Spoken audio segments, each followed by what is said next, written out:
Le titre de la méditation, la reconnaissance du cœur que Dieu aime. La reconnaissance du cœur que Dieu aime. Lisons. Un pharisien pria Jésus de manger avec lui. Jésus entra dans la maison du pharisien et se mit à table. Et voici une femme pécheresse qui se trouvait dans la ville, ayant su qu'il était à table dans la maison du pharisien, apporta un vase d'albâtre plein de parfums et se tint derrière aux pieds de Jésus. Elle pleurait et bientôt elle lui mouilla les pieds de ses larmes. Puis les essuya avec ses cheveux, les embrassa et les oignit de parfum. Le pharisien qui l'avait invité, voyant cela, dit en lui-même, « Si cet homme était prophète, il saurait qui et de quelle espèce est la femme qui le touche. Il saurait que c'est une pécheresse. » Jésus prit la parole et lui dit, « Simon, j'ai quelque chose à te dire. »« Maître, parle-t-il. »« Parle, répondit-il. » Un créancier avait 2 débiteurs. L'un devait 500 deniers et l'autre 50. Comme il n'avait pas de quoi payer, il leur remit à tous 2 leurs dettes. Lequel l'aimera le plus? Simon répondit, « Celui, je pense, auquel il a le plus remis. » Jésus lui dit, « Tu as bien jugé. » Puis, se tournant vers la femme, il dit à Simon, « Vois-tu cette femme? Je suis entré dans ta maison, et tu ne m'as point donné d'eau pour laver mes pieds. Mais elle les a mouillés de ses larmes, et les a essuyés avec ses cheveux. Tu ne m'as point donné de baiser. Mais elle, depuis que je suis entré, elle n'a point cessé d'embrasser mes pieds. Tu n'as point versé d'huile sur ma tête, mais elle a versé du parfum sur mes pieds. C'est pourquoi je te le dis, ses nombreux péchés ont été pardonnés, car elle a beaucoup aimé. Mais celui à qui on pardonne peu, aime peu. Et il dit à la femme, tes péchés sont pardonnés. Ceux qui étaient à table avec lui se mirent à dire en eux-mêmes, qui est celui-ci qui pardonne même les péchés? Mais Jésus dit à la femme, ta foi t'a sauvée, va en paix. Quel est le cœur que Dieu aime avoir? Si on se remet dans le contexte, comment ça se passe?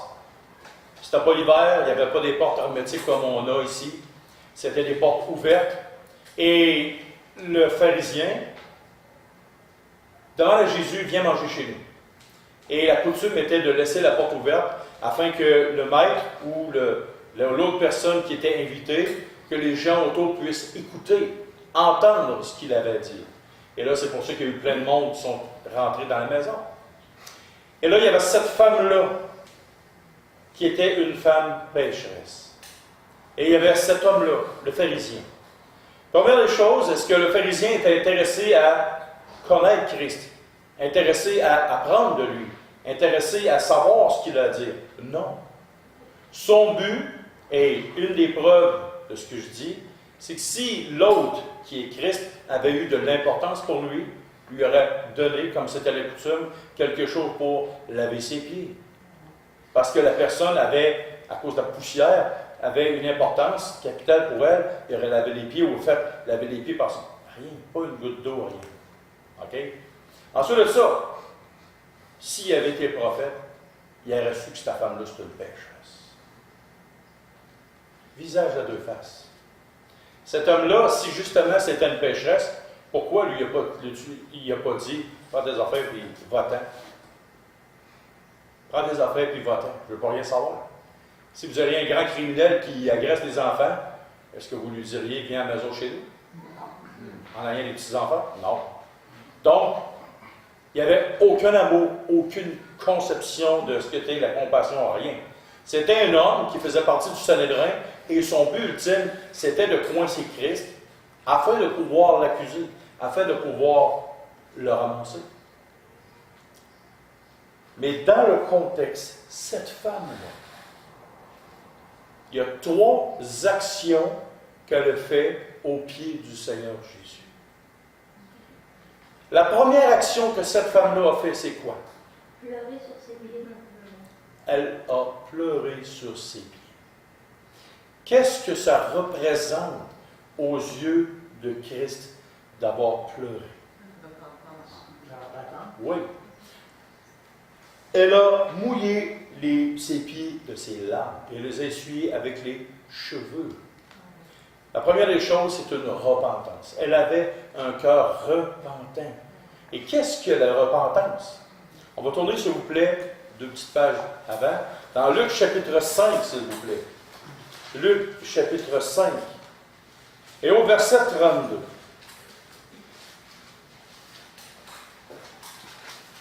Ça dit, je ne suis pas venu appeler à la repentance des justes, mais des pécheurs. Dans certaines de Bibles modernes aujourd'hui, on a écrit, le mot repentance n'existe pas, et on a marqué changer d'attitude. J'ai déjà expliqué à quelqu'un que, oui, dans la Louis II 21, la nouvelle version moderne, c'est ça.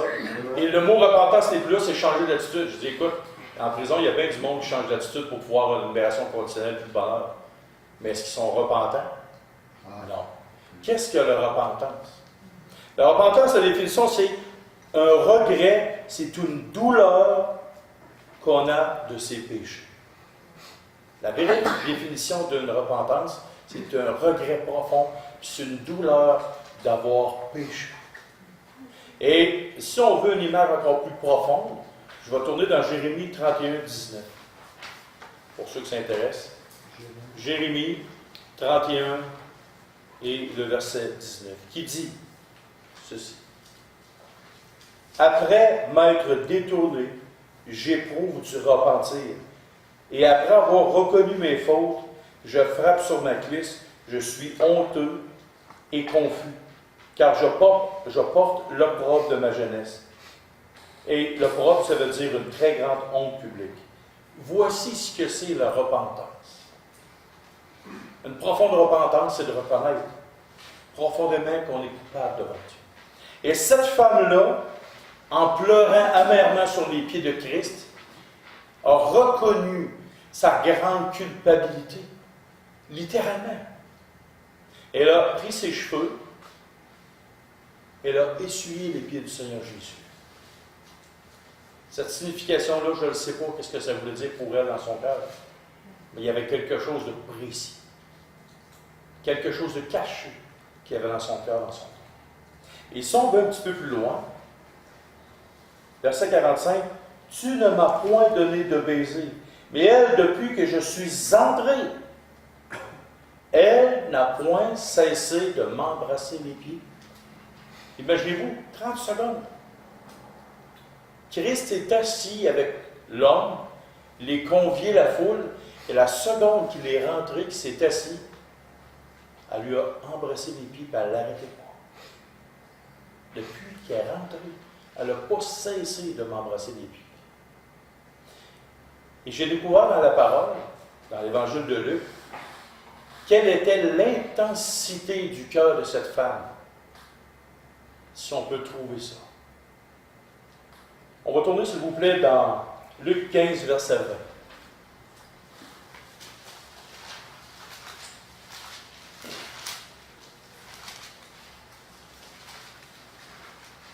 C'était la parabole du fils prodigue. Luc 15, verset 20.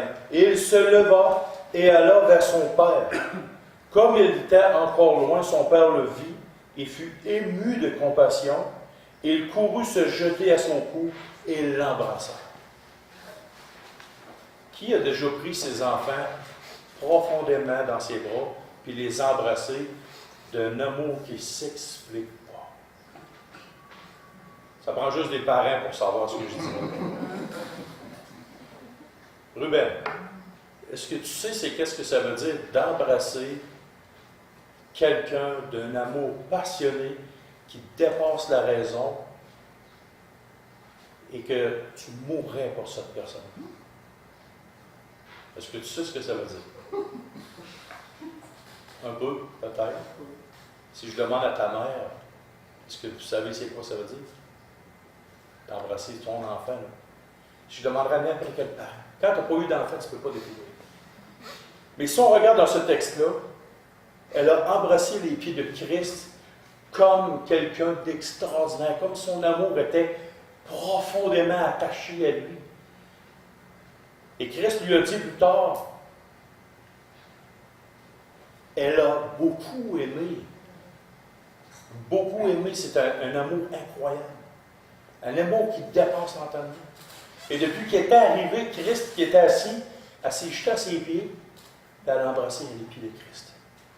Elle avait un amour qui dépassait la raison et l'entendement. Et elle a fait un autre acte.